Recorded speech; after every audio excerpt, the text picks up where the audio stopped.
Bismillahirrahmanirrahim. Assalamu alaikum. Welcome to Home Biology. Second year chemistry da. Chapter number 1 de padi ki atomic radius kam chi munga velu da re classification munga go. Chi atomic radius munga classify ko chi da di qismunu chi di asuli. Atomic radius munga dete ve chi the nucleus na wala chi kala munga electronic configuration ko no padil ki chi kam da tul na baharane akhrane kam shili da akhrane shil na wala او د دغه نیوکلیس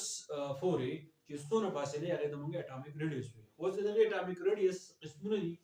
پای کې اونلاین دی کووالنت ریډیوس یا ساده کووالنت ریډیوس وته څه کوي چې پدې کې د کووالنت بانډ خبر راځي میوچوال شیرینګ اف الکترون خبر راځي نو کووالنت ریډیوس موږ څه ته وایو چې ون هاف ډیسټنس مطلب دا دی چې تو د نیوکلیس نواله د شیله پوري یا زموږ سره دوه اټمونه یو ځای پراته دي د دوه نیوکلیس په منځ کې چې کومه فاصله ده هغه ته راوالي هغه ته په 2 باندې ډیوایډ کی نو دغه ته 1 هاف ډیسټنس وایي یعنی 1 ډیوایډ بای 2 دا 1 هاف ډیسټنس یعنی ټوټل فاصله چې دا هغه ته په 2 باندې ډیوایډ کی خو between nuclei up to similar atom مطلب سره چې دوه اټمونه دي خو دغه دوه اټمونه سي دي دا یو شان دي دوه اټمونه دي یو شان دي او د دې دوه یو شان اټمونو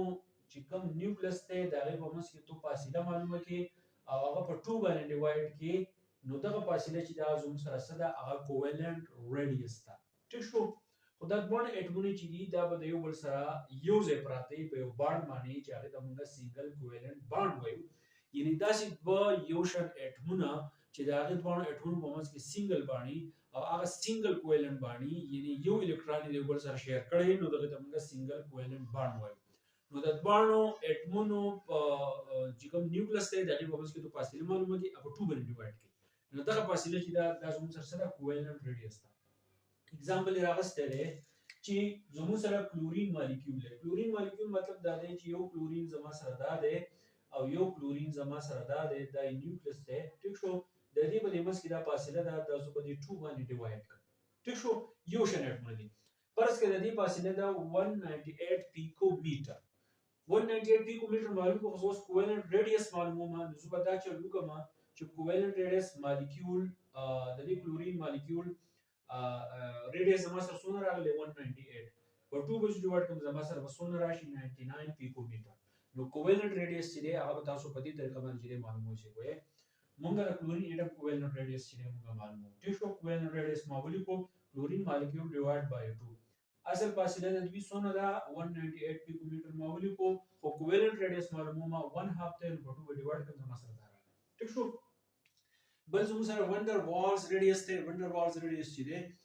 نو دا په نهم کې موږ ویلي وندر والز فورسز وس دا څنګه دی 1 half distance between nuclei up to non-bonded and similar neighboring atom وس دی کې دا چل دی چې دوه اټمونه دي یو بل ته نږدې پراته دي خو د یو بل سره بانډ چې دی هغه نه دی جوړ کړی ټیک شو او چې د یو بل سره بانډ نه دی جوړ کړی مطلب دا دی چې کوی لکه فرض کا یو اټم زما سره دا دی بل اټم زما سره دا دی خو دا دوه پراته دي خو د یو بل سره چې بانډ نه دی جوړ کړی او سیمیلر اټمز دي نو د دې چې کوم نیوکلیس ته د دې نیوکلیس په منځ کې موږ کومه فاصله چې ګورو ازم سره څونه دا 120 پیکومیټر فرض کوم د هایدروجن مالیکول خبره کوم یو هایدروجن دا یو دا ټیک شو سیمیلر اټم دي خو یو بل سره چې بانډ شي ویني the term used for those molecules having van der Waals forces نو دا زموږ سره وندر والز ریډیوس دی وندر وال ریډیوس چې دی هغه به مونږه د هغه اټمز مالیکولز لپاره استعمالو چې د کوم په منځ کې وندر والز فورسز دي بانډ باندې یو بل ته نږدې نه دي پراته خو په یو فورسز باندې یو بل ته بالکل نږدې پراته وندر والز فورسز باندې ها بیا زموږ سره میټالیک ریډیوس دی میټالیک ریډیوس هم د خبره ده خو لږ مسله ده چې 1 هاف ډیسټنس زموږ سره 1 هاف ډیسټنس زموږ سره چې کله دوه اټمونه هغه دوه اټمونه د چي هغه د میټلز یعنی دوه میټلز یعنی هغه اټمونه چې هغه د میټلز یو بل ته بالکل نږدې پراته اډجسنټ ټیک شو د دې نیوکلیس په منځ کې چې کومه فاصله موږ معلومو ناګه ته موږ میټالیک ریډیوس وایو میټالیک ریډیوس موږ ظاهرو په ار ام باندې د دې فارموله دا د میټالیک دغه فاصله موږ معلومو کو که فرض ک یو اټم زما سره دا د یو اټم زما سره دا د باندې چې دی دا د میټلز اټمونه دي د دې په دې منځ کې موږ فاصله چې معلومه کا فرض کا هغه 380 پیکومیټر راغله نو 1 هاف ډیسټنس په 2 بس ډیوایډ کوم زما سره بسره شي 190 پیکومیټر دا د دې انسر شو. بل زموږ سره ionic radius دی. ionic radius موږ څه ته وایي دا تقریبا ټوټل یو شان دی distance between nucleus and the outermost shell of electron. دا بالکل آسان دی کوی دا زموږ سره یو اټم خبره کو دا به زموږ سره شیلز دی فرض کړه دا زموږ سره نیوکلیس دی د دې نیوکلیس نه والا د دې اخرنی شیل په منځ کې چې څونه فاصله ده دا زموږ سره ionic radius دی. فرض کړه موږ د سوډیم خبره کو د سوډیم اخرنی شیل نه والا او د سوډیم د دغه نیوکلیس په منځ کې زموږ سره څونه فاصله راځي هغه 102 پیکومیټر ده. دغه شان د کلورین خبره موږ کوو نه زموږ سره 184 پیکومیټر راځي. چې کوی موږ د ریډیس قسمونه وي یو کووالنت ریډیس دی یو وندر والز ریډیس دی یو میټالیک ریډیس دی یو آیونیک ریډیس دی.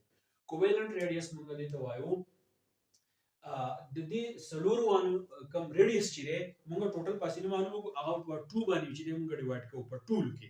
خو په کووالنت ریډیس کې دا خبره ده چې د دوه اټمونو د نیوکلیس په منځ کې کومه فاصله ده دغه دوه اټمونه چې دي هغه په کووالنت باندې یو بل له ورغلي. په وندر والز ریډیس کې دا خبره ده چې دوه اټمونه د یو بل سره نږدې پراته دي په باندې یو بل سره نږدې نه دي پراته په فورس باندې چې هغه ته موږ وندر والز فورس ته وایو. د دغه باندې نیوکلیس په منځ کې څونه ډیسټنس دی هغه په 2 باندې ډیوایډ کوو. دغه شان میټالیک ریډیس دی. میټالیک ریډیس چې دی په دې کې دوه اټمونه د میټلز یو بل ته نږدې پراته دي په باندې په سره باندې یو بل ته نږدې نه دي پراته اسی نږدې پراته دي دا هغه په منځ کې کومه فاصله ده هغه په 2 باندې ډیوایډ کوو. د زموږ میټالیک ریډیس ده. آیونیک ریډیس دا دی چې د یو اټم د نیوکلیس نه والا د هغه د اوټر موست شیل یعنی د ټول نه اخرنی کم شیل چې دی دغه په منځ کې کومه فاصله ده هغه زموږ سره چې شی دی هغه هغه په 2 باندې ډیوایډ کول نشته. خو دغه زموږ سره چې شی دی دا زموږ سره آیونیک ریډیس دی. نو دا شارټ کوېشن لپاره یاد ساتئ په پریکټیکل کې چې هم تاسو ته تاسو کولای شئ ګرام کې څه نشته تاسو د بخاري چې دا بورډ چې ډکړی دی خو دا بالکل آسان دی. دا درې وانه چې څه کوی په کووالنت ریډیس کې 1 هاف ډیسټنس په وندر والز کې 1 هاف ډیسټنس په میټالیک کې 1 هاف ډیسټنس. په کووالنت ریډیس کې دوه اټمونه دي خو یو بل په کووالنت باندې ورغلي. په وندر والز ریډیس کې دوه اټمونه دي خو یو بل په وندر والز فورس باندې ورغلي. په میټالیک ریډیس کې چې د دې په دې منځ کې چې فورس مو خبره مونږ نه کوو صرف مونږ اسه خبره کوو چې دوه اټمونه دي هغه د میټلز دي دا غي په منځ کې کومه فاصله ده هغه په 2 ډیوایډ کوو هغه میټالیک ریډیس ده. او آیونیک ریډیس کې 1 هاف ډیسټنس خبره نشته خو د نیوکلیس نه والا د اوټر موست شیل ورته څونه فاصله ده نو دغه ټوټل په 2 باندې ډیوایډ کول نشته دا زموږ سره آیونیک ریډیس ده. نو دا زموږ سره کلاسیفیکیشن اف اټومیک ریډیس امید کوم پوښي وې کړه. نو په دې پس کوم نو ټاپکونه دي هغه بالکل ایزی دي. کلاس 2 کیمستري زه کوشش کوم چې کلاس 9 کیمستري چې دا هم تاسو سٹارټ کوم ځکه چې سټوډنټس ماته چې کلاس 9 کیمستري سٹارټ کا کلاس 10 کیمستري سٹارټ کا نو زه اول کوشش کوم چې دا بیالوجي چې تاسو ته ختم شي چې کله بیالوجي ختم شي دا غي نه بعد ان شاء الله زه تاسو ته چې کوم نور کیمستري کوم لیکچرز یا هغه اپلوډ کول چې دا شروع کوم. ډېر مننه.